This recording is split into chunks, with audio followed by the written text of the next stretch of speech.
Okay, so when you join the Church of Jesus Christ of Latter-day Saints, are not required to wear the garments, the holy underthings. Those are reserved for people who go through additional rites like baptism in Mormon temples. The way that this was explained to me as a child by my father, who was a convert to the Mormon church, is do you see how like ministers and other faiths have that white collar? And he said that they showed off their priesthood and authority.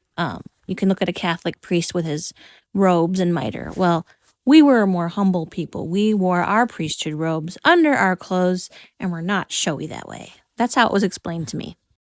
There are different rites that go on in Mormon temples. One's an initiatory where your body's washed and anointed.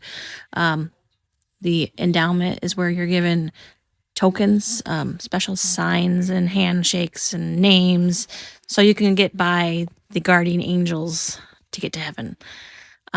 There's a sealing of children to their parents for time and all eternity, and sealing of couples together for time and all eternity. And they also do baptisms for those who have died, and all these other rites I just mentioned for those who have died, so that they can also get into the celestial kingdom or Mormon heaven. After you get these garments, you are expected to wear them 24/7. I've heard of some people, it's okay for some to like go exercise, go swimming, go to the doctor's office and not wear them to avoid questions.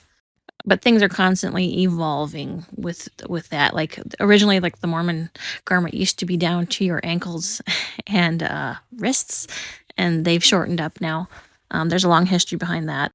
Some people felt like the garments actually protected them. You're told in the temple that they will be a shield and protection for you until you have finished your work on the earth. And there are some people that literally believe that they are like protecting you against like car accidents or fires or bullets. But for me, I always understood it to be a spiritual guard.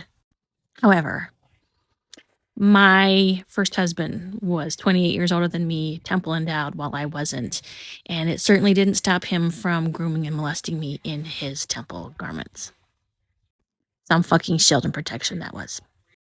I also fully believe the accounts of so many Mormon women that these garments for women, since they were designed by men, do cause many physical problems, urinary tract infections, etc.